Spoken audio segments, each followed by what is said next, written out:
All right, I'd like to call to order regular meeting of the Recreation and Parks Commission, Wednesday, March 21st, 2018, 6 p.m. Can I have Commissioner Lubes lead us in the Pledge of Allegiance? Ready, begin.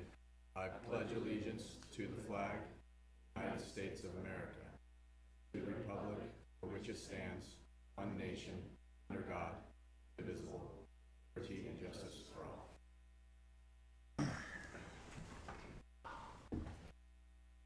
All right. Can we do roll call? Commissioner Farfan, Present. Commissioner Pierce, Present. Commissioner Lubes, Present. Vice Chair Davis, Present. and Bob Mote is not with us tonight.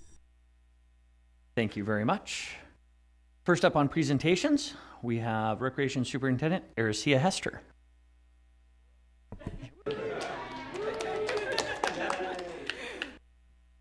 Good evening, Commissioners.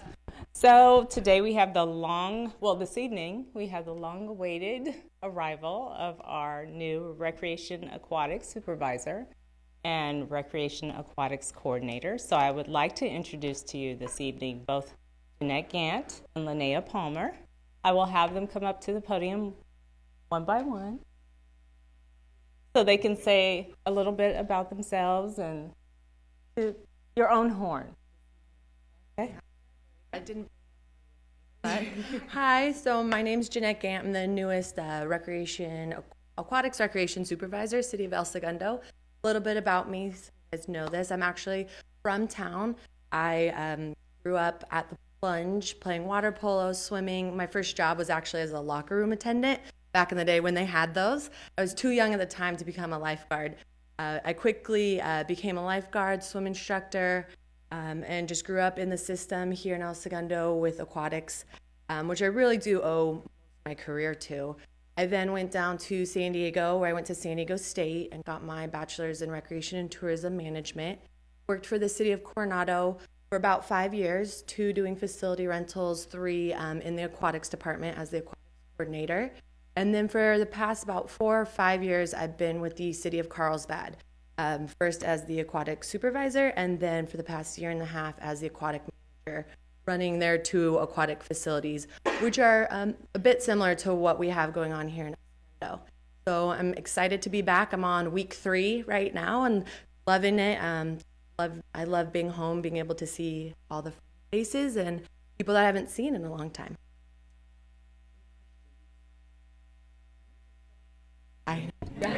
Welcome.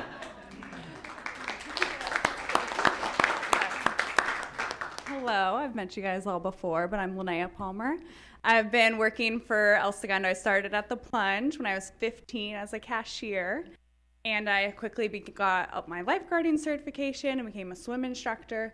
Did that for a few years until I became a senior lifeguard. So I did that until I transferred over to the park end, became a rec specialist where I saw all our camps, our youth volunteer program, and I got a little bit of experience in the farmer's market, the teen center, the checkout, cultural arts, the brochure. And so about the end of the year, I would say, I moved back and was the acting coordinator at the Plunge. And so now I am the coordinator. Yes. Yeah. Thank you. I just want to say this team has hit the ground running, and what Linnea didn't say, well, Jeanette has already met with a team and started to do some skill assessment with the lifeguards already, and she's also, Linnea is also certifying to be an LGI, so she will be able to teach lifeguards and make future lifeguards, so already happening in three weeks. Good job. Thank you. Excellent. Thank you, Ericia. Next up, we have Recreation Supervisor Sean Green. Good evening, Commissioners. Good to see you guys. I am here this evening to introduce our newest Teen Center Specialist. Kind of exciting tonight with everybody kind of getting introduced. It feels like a full table finally, like the room feels a little fuller and teams getting a little bigger. But I'm excited to bring in Benjamin Martinez. He's been with us for about 1.5 years. He's most recently worked with Ryan down at the Jocelyn Center running our senior trips. Ben used to run around at the teen center when I was up there with Ryan, so it's kind of a weird transition of seeing all these guys coming through the system. But I think Ben is going to bring a lot of enthusiasm. He's super excited about doing it. I think he's going to school right now at El Camino to get into recreation, so it's another one of our guys that we want to see kind of grow in our system. So I'm here to introduce Benjamin Martinez to you guys.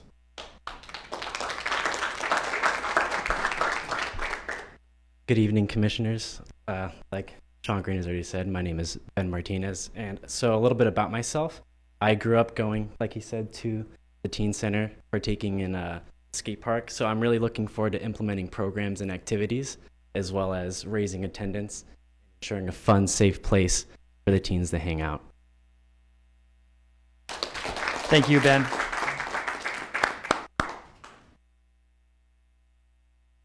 Evening, commissioners. I'm going to bring up our new marketing specialist to kind of round everything out and the rest of our new full team. Gerardo Cueto, if he can come on up.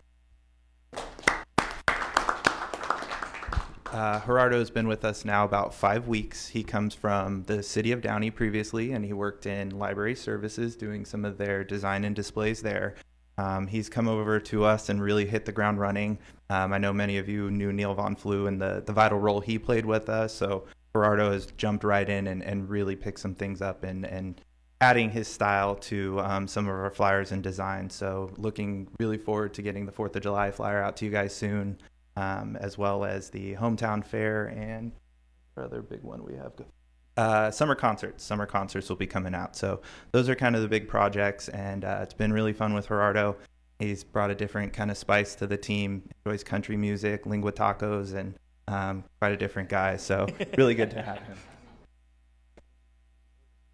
So my name is Gerardo, as Ryan said. I come from Downey. I was at the Downey Library for 6 years, where I started off as an aide, and then I got promoted to an assistant. I got my degree from Cal State LA in visual communications with an option in graphic design. And yeah, I'm very excited to be here and turn a new leaf here. Thank you. Thank you, Gerardo. All right, I believe that concludes presentations. We'll move on to public communications. Do we have anyone in the audience that's prepared to do anything? And no one. Moving on. The consent calendar. We have the approval of the minutes from the February 21st meeting. Do we have a motion? I'll motion to approve the minutes. I second. All in favor? Aye. Aye. 4-0. Was that an aye? Yeah, sure. Excellent. Now that that's completed, there is no unfinished business. Moving on to new business, we'll be going on, and the consideration and possible action regarding the request from the Tree Musketeers Next Generation to partner with the city of El Segundo. I believe we have a presentation at this time from the Tree Musketeers. So we are looking to partner with the Tree Musketeers with the rec department through the teen center. I just want to highlight, the girls will come up and kind of tell you what they're up to and different things, but I wanted to highlight that we're already working with the Tree Musketeers before they went away. So we've been staffing in trucks from the Parks Department, mulch, lead courses with them. So a lot of this stuff is not going to really change, just come in partnership with us. So I wanted to bring Allison and NK up here to give you guys a presentation, and then we can answer some questions for you guys afterwards.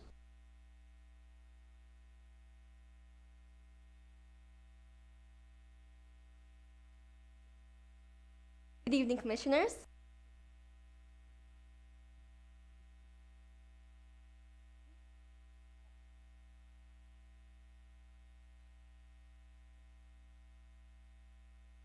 Musketeers was first founded in 1987. Sadly, on April 30th, 2017, Three Musketeers closed its doors. We wanted to continue their legacy, yet create something new.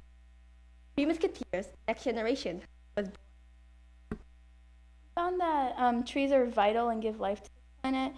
at Tree Musketeers Next Generation aspire to care of them through our various programs. Our mission is to equip youth to lead environmental change in the community of El Segundo. We do this through one of the things with the LEAD courses, which stands for Leadership Education Action Development, which focuses on teaching youth important leadership skills, decision makers and community leaders. Something that we learned there is how to dress for success or do public speaking, and taught by Catherine Magruder and is offered through the summer program recreation. We also promote fundraising. A trust account will be set up for all of the memberships and donated funds to Tree Musketeers. Some of the resources that we like from the city is staff support, trucks, tools, mulch, shed, and our resources are youth leaders, volunteer support, and tools, and together we can make a better community for everyone. With the help of the city of El Segundo, events like Make a Difference Day and TLC, which stands for Tender Loving Care, became huge successes. We asked for the city of El Segundo to sponsor us under the Department of Recreation and Parks. With your help, we can better care for the trees. Thank you.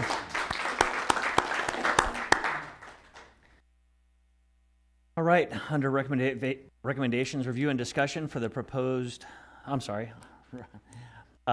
discuss other actions and approve the request from the partners with the El Segundo Parks and Recreation for the Three Musketeers New Generation. Any discussion? Yes, sir. So the staff recommendation is to approve the request, which means there's been a lot that's happened before it's got to us. So I just had a couple of questions surrounding some of the legal aspects in the attachment. There was mention of, so partnering with the city, does that mean it's a city program? It's a city program. Okay, so as far as insurance, things like that, there's really no need to provide insurance because they're going to become under the umbrella of the city. So there's no separate agreement that needs to be made. Their city program. And then secondly, there's no reason to waive things like the booth fee because if you're a rec park program, there doesn't need to be a waiver. I just wanted to make sure we weren't saying this is an outside group who gets the waiver and this is an outside group who doesn't. It's not an outside group. It's an inside group. And so our inside groups don't need a waiver. They just get a booth under the, right. I can't imagine not supporting this. That's all I had to say. Yeah, my only comment is I've been on this commission for about 2 years and never really understood much about the Tree Musketeers until I came on the commission, and to see how much they do within the community and how good they are for the youth that comes through the community, I would be hard pressed to see anyone. I mean, personally, I couldn't imagine having any doubts that they should be a part of our community. I'm ready to vote. Do we have any actions? Is there anything else that we should know other than what's in the packet? It's pretty I mean, what we heard and what we read, and no brainer, right? Do you have anything, Sean? I think they were very, very clear. Good job, ladies. Yeah. Yeah, I assume this is going to be following almost from what I read, and you know, just a continuation of what we'd had in the past, and it had run really smooth, and there's no changes that we should be aware of. Perfect. Nope. I move that we approve the adoption of the Tree Musketeers. Next generation. Next generation. Second. All in favor? Aye.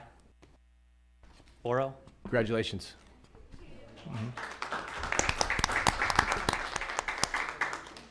All right. Number 2 on new business.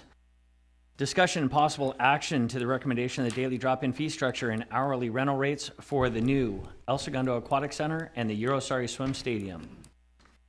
As we go through the packet, we noticed that the El Segundo Aquatic Center is under construction and anticipated to open in August, September, or therefore in that general area of 2018, the Recreation and Parks Department is responsible for the new operations. To that end, one critical element is to set competitive prices for the usage of the facilities. Staff has consulted with Stu Isaac, who is our outside consultant from Minnesota, and they've developed the attached proposed fee schedule. Discussion?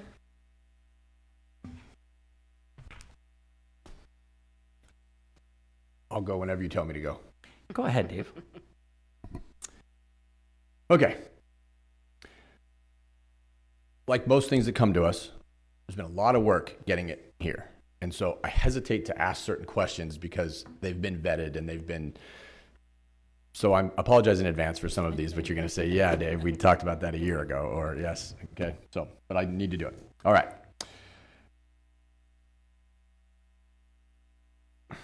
Where should I start? Okay. So I'm just going to go through, I'll just go through one at a time and then you guys can tear it apart. So the first thing that struck me when I looked at this was the lack of discrepancy between the resident rate and the non-resident rate. That was the first thing that struck me. I thought, wow, there's really only about a, what was it, about a 20%, 25%? I'm sorry? 50% of the daily rate, but yeah, some of the monthly memberships. And so, okay, so first of all, is the resident rate, does that count Weisburn and El Segundo? What's the resident rate? Is this El Segundo residents only? Right. So at the Eurostar Swim Stadium, it is just. At the El Segundo, at the Eurostar Swim Stadium, residents or El Segundo residents only. At the Aquatic Center, the new Aquatic Center, residents will be considered the Weisburn residents, people who live within the Weisburn School District, and all El Segundo residents. can I jump in for a minute? Please. Thank you. We have, this is coming from our aquatic subcommittee as well, and Lee was at the last meeting where we took a close look at this. Regarding, I think the biggest change that you'll see on here, as far as change from how we do business today, is that the committee is recommending that residents will pay for services and aquatics programs at the plunge. So we're looking at this holistically from the aquatics center, Eurosari, and looking at the aquatics facilities as a whole program. And so I wanted to make that clear that everything that's recommended here as far as a monthly membership or the 20 use pass, somebody who obtains that, whatever category they fall into and whatever the price ends up being, that would be a valid pass for both facilities. So I think where, and Lee, correct me if I'm wrong, but I think where the subcommittee did end up saying is that if a Weisburn school district resident, somebody who resides within those boundaries, they are treated as residents, not treated as residents, but they get the same rate as residents of El Segundo get, and which means they're eligible for that rate package, that their pass would enable them to use the plunge as well.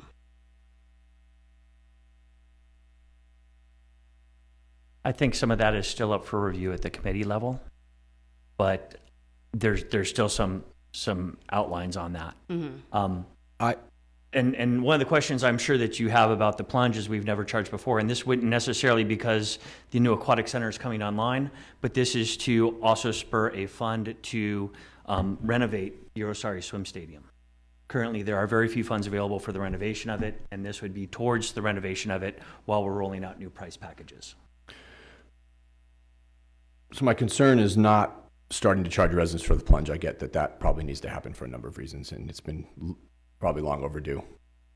I am concerned about the discrepancy, the lack of discrepancy between the two. I don't think there's enough. I'm not on the subcommittee. I haven't been doing it, so it's easy for me to say. I haven't heard the conversations, but I just think that our residents are supporting through taxes our facilities. And so if we are going to have non-residents use our facilities, the discrepancy needs to be greater. So I have a hard time. I mean, like you said, it is 50% more for the drop-in, but like the 12-month membership is $400 versus $500. 20%. Pretty small. Do we have any other comments Um, on this subject? I'd just like to hear. Yeah, please. Before we go on to next, commissioners? I mean, what percentage would you recommend? Are we trying to drive non-residents to the plunge? Are we trying to be fair?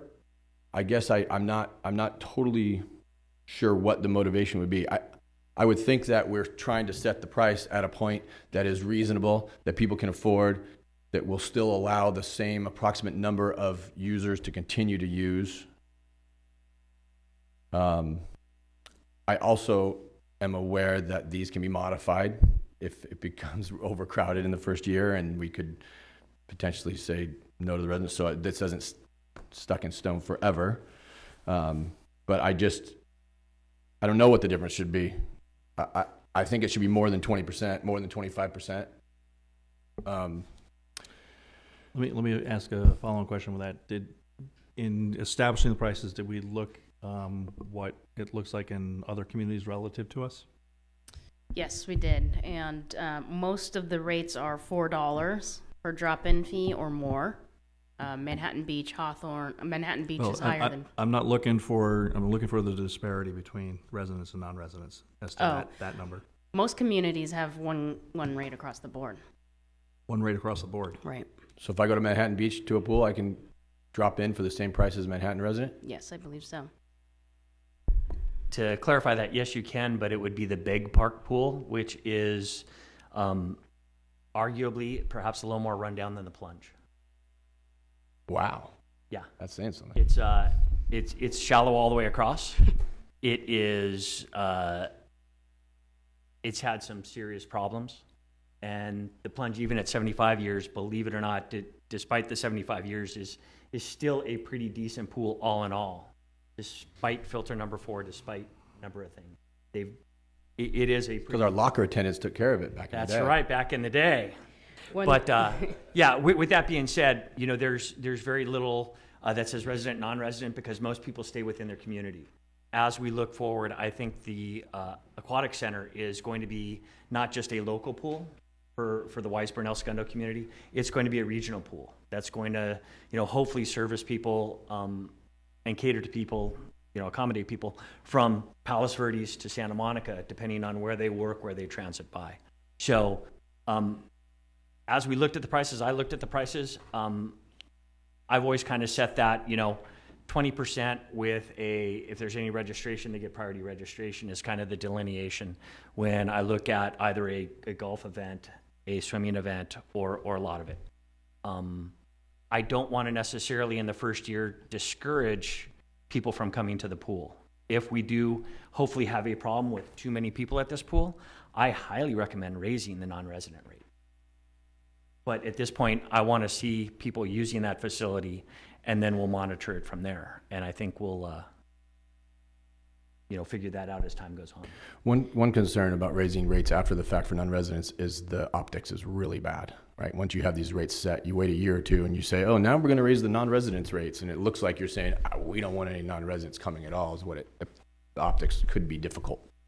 Yeah, I would say that just for comparison's sake, our rec programs, if somebody signs up for camp or swimming lesson, we have a non-resident surcharge of 20% right now, and that's our policy in our department. So that was also discussed when we discussed this, but I will also tell you that the subcommittee was going back and forth between $3 and $4 as that starting rate for residents. So $3 was sort of the original projected, and then once we took a look at the market out there and comparing with other pools in the area, $4 was more in line with that. So I think it's a very valid point, and I think the goal for tonight for me would be to take all of this feedback, and when it gets pushed to city council, make this feedback known. And I would imagine some council members will have the same feedback. Yeah, I'll go back to the comparison to relative communities. One data point in saying it's a pool about the same level as the plunge is one data point. We've all been to places where you've gone and there's a rate for residents, there's a rate for non-residents. I think you need to take a look at that and see what's customary. As Dave is saying, it's the optics relative to it. I have experience with military golf courses with being a military member or a visitor. And on a $35, $40, it would be another $15, $20 on top of that. So my initial impression is it might be the same, that maybe these are a little bit lower. But I'd like to have a little more facts and data. I think that would serve us well to take a look at that dimension. And if we have to go out to other other organizations that aren't proximity to us to find similar type facilities, well, just do a little bit of a web search and just get a little more data behind it.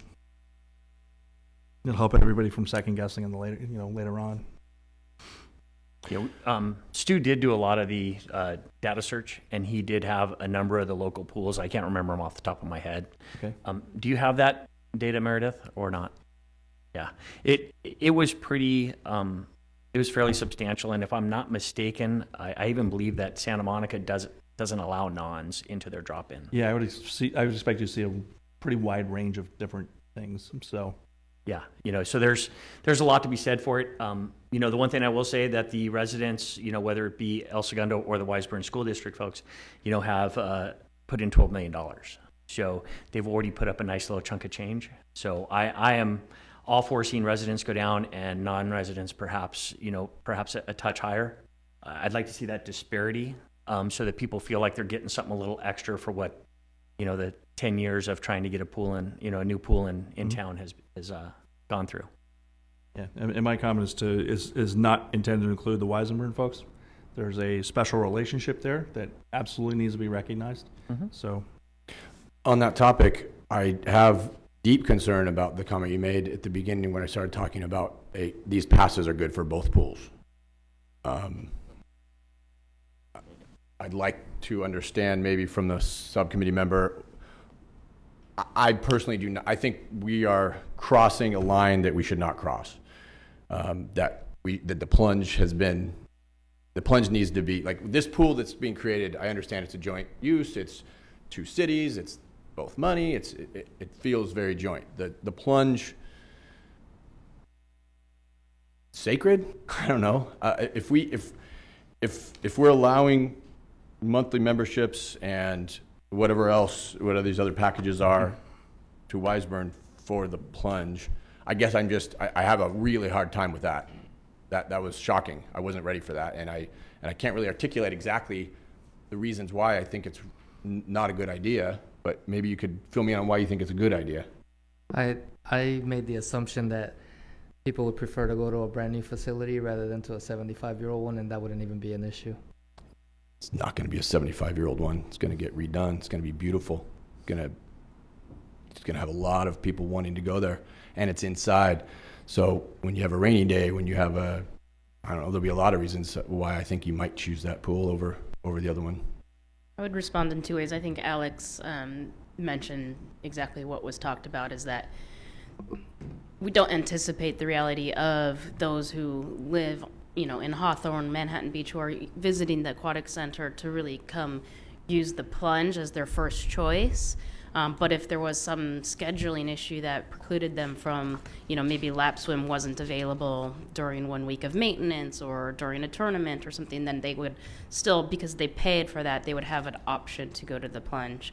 That was one of the conversations that definitely occurred.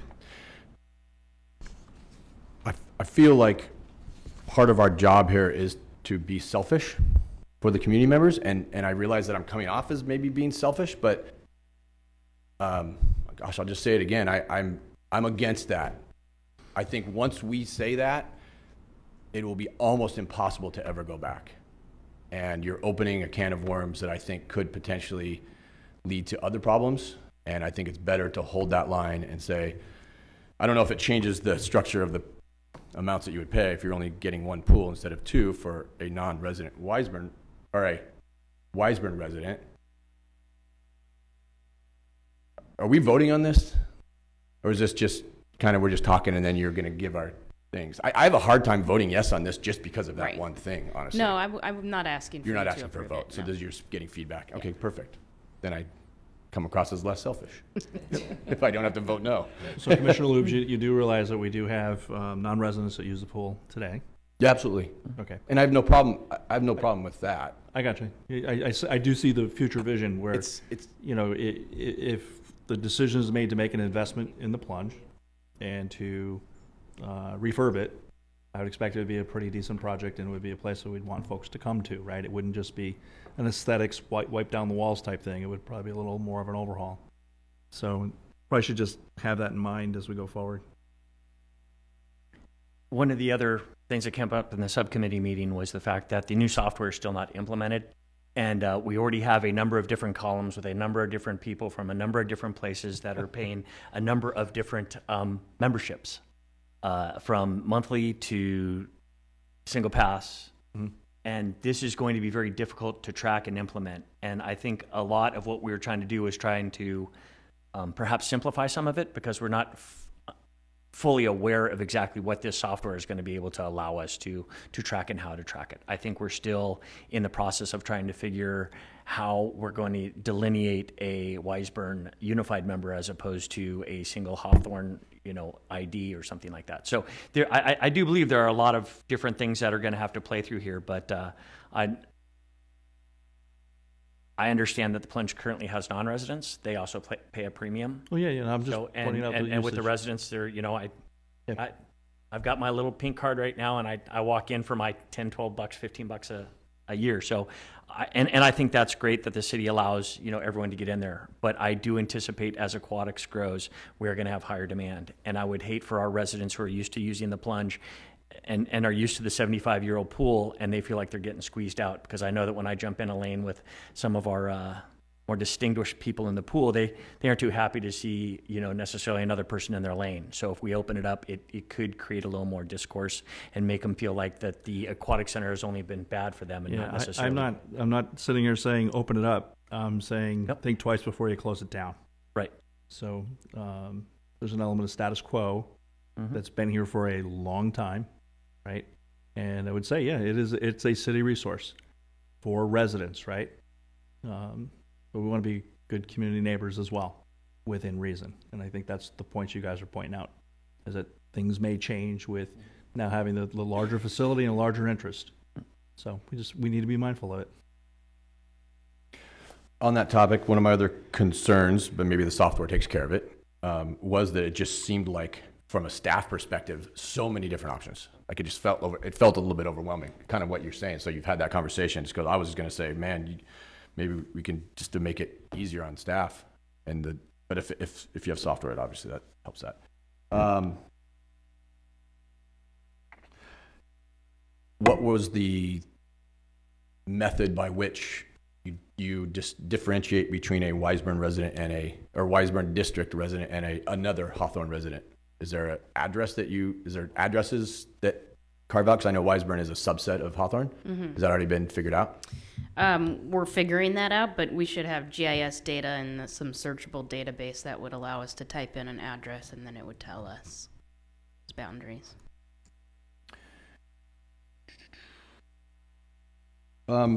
This one is not going to probably sit well with the number of city employees in this room. How'd I know you were? But I did notice at the bottom, lane rentals. Is city employees free? I mean, lane rentals? City employees are free, or that's just saying lap swim and open swim? Programs. Oh, okay. Whew, I thought that was connected to lane, like you could just get a lane I'll anytime take 10 you want. lanes. And just for education, a lot of lifeguards have the ability to work out on duty or off duty. As a pool employee, it's very hard for them to take a workout while they're on duty. So if they want to come in and stay fit and do the things that it takes to lifeguard, they're allowed to come in and they don't have to pay money so that they can maintain their fitness level, as well as anyone else who decides that that's going to be a perk for the city employee to come in and get a little recreation during their lunch break. I agree totally. I just didn't think they should have their own lane. Yeah, as we look at the lane rentals, that's for group lane rentals, where you would be looking at your swim teams, water polo teams, stuff like that, and that would be the basis of the lane rentals. So that if they had 10 lanes, it would be 10 times I believe 15 for the 25-yard pool, or so on and so forth. and that's a competitive rate. And then I think you already answered this, both of you maybe, but this will be like annual review. I mean, you're going to do it for a year and then see how it goes and adjust as necessary. That's the plan. Right, exactly. And I think that's one of the reasons we end up with a variety of options here, is because we have gone up back and forth on, you know, what are people really going to want and use? And we have a community in which, you know, we do have people who work here on business and maybe travel a lot. And that's why we ended up using the multi-pass, the multi-use pass also, because it gives you an option to not necessarily do a month unlimited if you're traveling and going on vacation or short term for some reason, or can't commit to a regular routine using the pool. So we felt like we would kind of throw it out there because we know these different, you know, options are working in other facilities, and kind of see what sticks. And if they're not being utilized, then we would modify it. I think, well, probably we'll have more. For now, that's all I have. Thank you. For now. Okay. I reserve the right to come. Any other comments? The only thing I noticed is there was a parallel structure between the resident rate and the corporate or employee rate. And so my eye got drawn to the senior youth 12-month membership. Is that supposed to be 200 or 220? Probably the same, I think. And yeah, everything else looked the same. That's just, yeah. This section here, I think we'll probably be waiting on a little bit. We still need to develop what this really means, but the idea behind it is that a company in town would pay into a program, like a health benefit that they would offer their employees. So they would pay a certain fee, whether it's $1,000, $10,000, based on how many employees they have, and then the employee would basically get these rates similar to the resident and Wiseburn rates, but the employer is then a corporate member, and that's something that they can offer to their employees as a benefit. Still to be developed, and I would say, in all likelihood, because this isn't an urgent fee, the other ones we do have to sort of start moving through the process so we can start signing groups on. But this one in particular, I think we do have a little bit more time to further develop that program. do you have any anecdotal data relative to corporate use of the plunge or any facilities at this point in time? No, I would say pretty minimal. I mean, I know anecdotally, I know some folks over at the base that work for different folks that have shot over for doing some laps as opposed to driving back through crazy traffic. But and I know it's only been 3 weeks, but with Jeanette's recent experience in those pools, did anything change as a result of Jeanette looking at this and saying, "Oh, maybe you want to"? Were there any? Yeah, Jeanette's a great person because she has so much experience. I think what we've learned is most of the communities Jeanette's worked for are higher end, and their prices are quite high. So this is low. Higher end than El Segundo? There is no such thing. But yes, her input was received and considered. Coronado and Carlsbad. Any other comments? So I think at this point, we're just going to send back the comments for review and discuss at a later time at the subcommittee level. Yeah, if I could too, just kind of, I have, more of a disparity between resident and non-resident. Definitely take that back, but if I could take just kind of like a straw vote of, does everybody agree with that? So I can kind of say the commission as a whole would like to consider this, and then just also one Yahoo. And then also, concern about the passes for the Wiseburn residents being valid at the plunge. Is that something the commission shares? I'm in agreement with Dave. I think at this point, given the condition of the plunge, we shouldn't be changing that much to it. I would hate to see that the opening of the new pool creates an offset in the attendance at the plunge, and the people who have been visiting there for the last 75 years. I think a couple of them have been there all 75 years. I wouldn't want to impact them negatively from that. And it's always been an El Segundo resource. I don't think there's any thought on the behalf of the Wiseburn residents that they would then, have access to the other pools in El Segundo. So I'm in agreement with Dave. Yeah, I'm kind of with the passes is keeping status quo. Let's open this facility with the passes there, and then consider that for the future, potentially. As far as the disparity, I think we should look at it so that we know. I'd hate to make a decision not knowing. It didn't sound like we even had a feel for what the disparity should be. Sure. Okay. Yeah, I definitely agree that we should be looking at more disparity between the resident and non-resident. Make it, like you said, we want to keep the people here and not make it seem like we want to bring the outside in. Okay. Thank you. Thank you, Meredith. All right, so moving on, we have reports from the subcommittees. The aquatic subcommittee has basically just met on what we just discussed. So I think I can use that as our basis. And then we've got the golf course subcommittee. Okay, so still working on fee increase, what's enough versus too much. The RFP task force did a page-by-page scrub revision and made the edits. More details on the clubhouse assessment were needed, and those will be discussed on 26 March, which is the next meeting. Perfect. And Commissioner Pierce, the Youth Sports Council, is there? Well, Youth Sports Council didn't have any kind of special meetings. We generally meet in January and August, and since there were no special topics, we didn't meet in the past month. Fantastic. Thank you very much. Department staff reports. Ericia Hester. That was amazing. I don't think I've ever heard you say Hester before, so thank you. Actually, this weekend we have Junk in Your Trunk, so if you could visit us out there, and I don't know, Ryan, do you want to say a little bit about Junk in Your Trunk? I'm putting you on the spot. Yeah. This is personally my 4th year running the event. I think it's 5th or 6th year in total.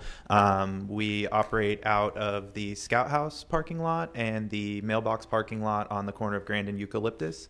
Various members of the community can come out and register for a space, park in your space, and sell junk out of your trunk. So we usually have a good turnout right now. The whole Scout House lot is sold out. I think I have like 15 spaces in there.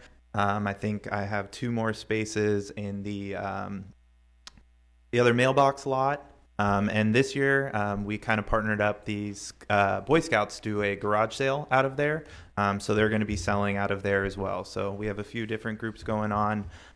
Got a hold of the antique store, and I think you know the television history there, and he's a bit of a show himself. So he spreads the word out and gets us a really nice crowd. And so, you know, we start at 8 a.m. and hopefully the storm passes and we have the event. So hope to see you guys out there. Thank you. What's the date again? March 25th.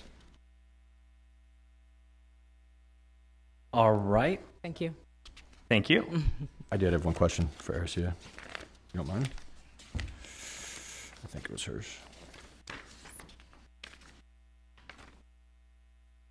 Yes, I was curious. What is the what's the drop-in water polo rate for non-residents? What is our current rate? $5? $5.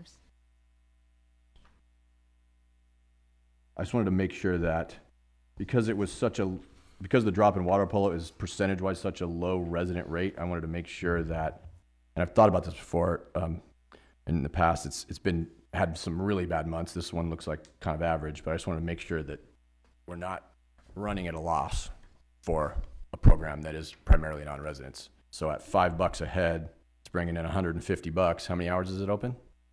For water polo? 2. So we're not losing money or breaking even. Breaking even for water polo?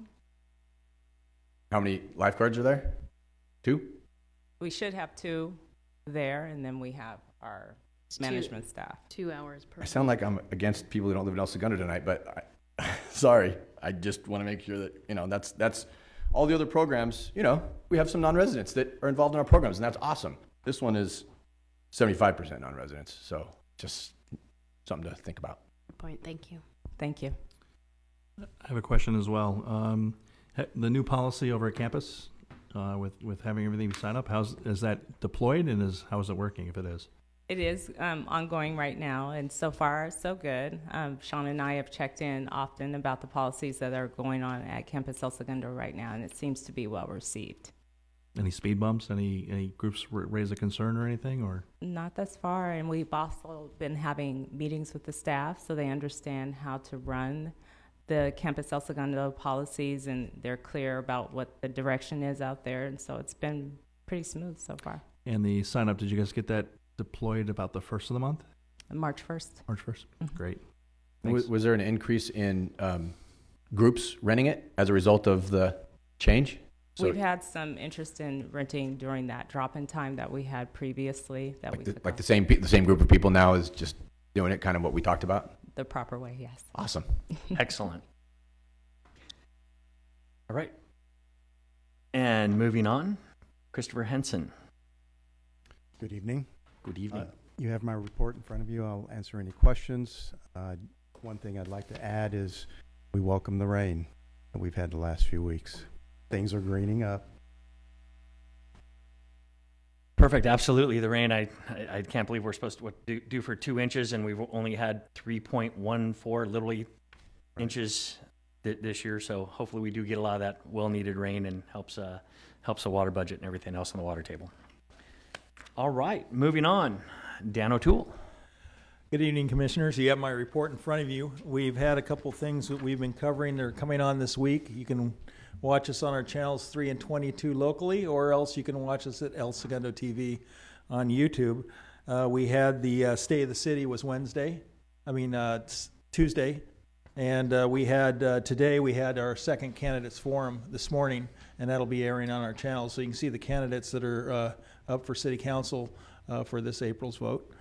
We have a couple things coming up. Battle of the Badges is the annual basketball game against police versus fire. They're having it at the Lakers Center, and that'll be on Sunday. And of course, we will be out at Junk in Your Trunk, so bring your junk and show it off to our cameras, and all the residents can see the good stuff that you brought. And I have it on good authority that those parking lots will be nice and clean for the new Junk in the Trunk. We had them specially washed. I can answer any questions you have for me. Any questions for Dan? And moving on. Department Director's Report, Meredith Pettit. Thank you very much. So I just wanted to provide an update on last night's council meeting. We had 2 items golf course related in front of the council last night. And the first one was regarding the lake's fees, and the fees were approved. So they will be implemented starting April 15th at the lakes. And basically for greens fees, non-resident rates are going up $2, and resident rates are going up $1.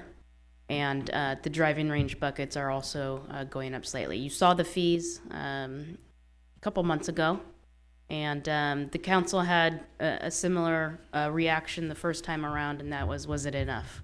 So the golf course subcommittee went back into session under a special meeting and increased the non-resident rate another $1 from the original proposal. Okay, the $1 and $2 is on top of what we saw. Right. Well, the non-resident rate was originally going up $1. Now it's going up $2. Okay. Yes. And then the resident rate is $1. And that's how it was on the increase. sheet? Right. So it's just, the only change from what we saw is the $1 more non-resident. dollar for non-residents. Exactly. Yep. And then the other item was related to the RFP that's being developed through the task force for the lake site. And we still are on target to release that RFP on April 5th.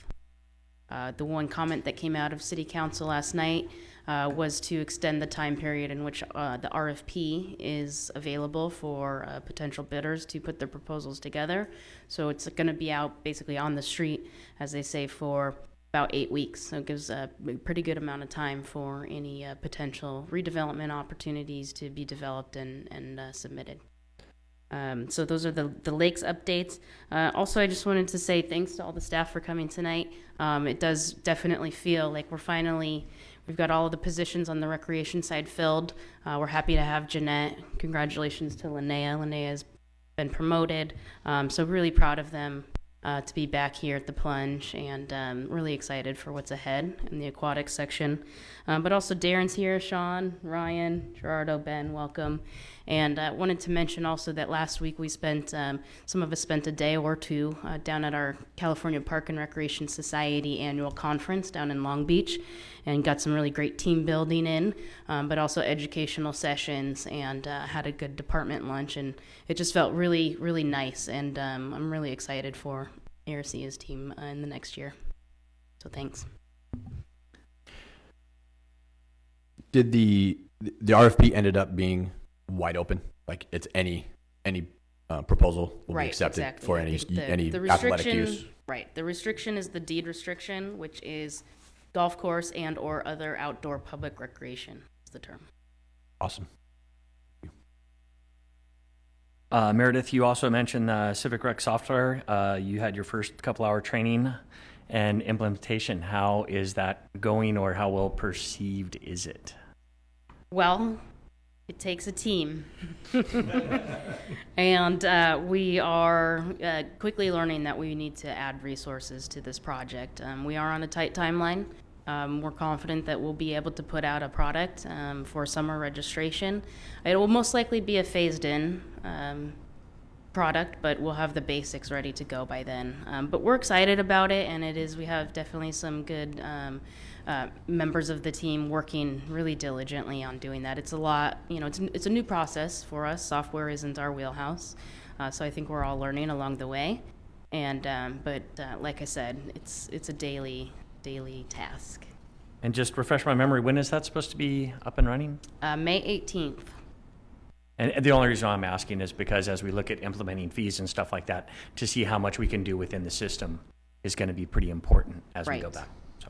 Right, and particularly related to the new aquatic center, we will have a few months there to fine tune the new system for that particular facility. Perfect. Thank you very much. Any other comments or questions? If you could just touch on Commissioner Bundy's dedication. Oh, sure. Thank you for reminding me. Thursday, April 12th, I think is the date, at 1:00 p.m. We will be recognizing former Commissioner Debbie Bundy. Her name will be added to our Friends of the Recreation and Parks wall right outside checkout. And we hope that commissioners can come, members of the public, anybody who's worked with her in the past. She served, I want to say, 20 plus years on the commission, so I think there's quite a few out there, and we're trying to get a hold of former commissioners as well to make sure that they are aware of the recognition. Thanks, Alex. Excellent, thank you. At this time, I'd like to get commissioners' comments. Commissioner Farfan. Thank you to the Tree Musketeers. I think their efforts kind of personify what community involvement is, so good on them, and it's nice to always have them here. It's always nice to have them here. Also, welcome to the new staff members, and it's nice to have a crowd out there. Perfect. Commissioner Pierce. I'd like to add my welcome to the new staff members. You've got great programs here, and you got big shoes to fill, but you also got a lot of experience. We have confidence that you're going to make our programs even better. Thanks to the Tree Musketeers who provide a great benefit to our youth, helping them become the leaders of tomorrow. They start out pretty young at 12, 13, and then you get folks who are very confident speaking in front of large groups of much older people by the time they're 17 or 18. A very valid skill. So I'm glad to see that folks have picked it up, and we've got continuity under a new name. Perfect. Commissioner Lubes. Welcome to all four of you. I think that not just recreational programs, but any programs in any city are more valuable when there are members who understand the culture and grew up in that culture, and they can therefore respond to the community's needs in a way that they understand. I think it builds a stronger department to have people who grew up. So I think it's awesome, and that's not a selfish thing. That's true about any city. I think any city that can hire from people who have grown up there, it benefits a lot. And have a cross, of course. It's good to have outside people too, but it's just so much fun when it's our folks. So congratulations and welcome. Thank you very much, Commissioner Lubes. And myself, first of all, I want to wish our supreme leader, Chairperson Bob Moda, get better as he's not feeling well, and I get to sit in for him. Obviously, welcoming everyone in. It's if you're just coming back in, or you're just coming into the city for the first time. I know Linnea is probably the only one that's had the longevity within the department, but as I look at the Parks and Rec, there's a lot of wholesale changes from the golf course, aquatics, how we're operating Campus El Segundo, and it's because of the diligence of staff. And to see you guys, to see all that they've had to do while they're working shorthanded has been pretty impressive. And I know it sounds like they're just getting pounded a lot of time by different forces within the community, but they're doing a great job, and I'm ecstatic to see that they're getting whole again with some quality people that are going to truly be helping move forward with a lot of the programs that we're trying to offer. So I want to thank you guys for being such great employees and all that. And then, really happy to see that you guys are getting to a full staff where you're not getting absolutely buried in paperwork and being able to delineate the lines and work as as you've set it up. So with that, again, congratulations to Mrs. Bundy.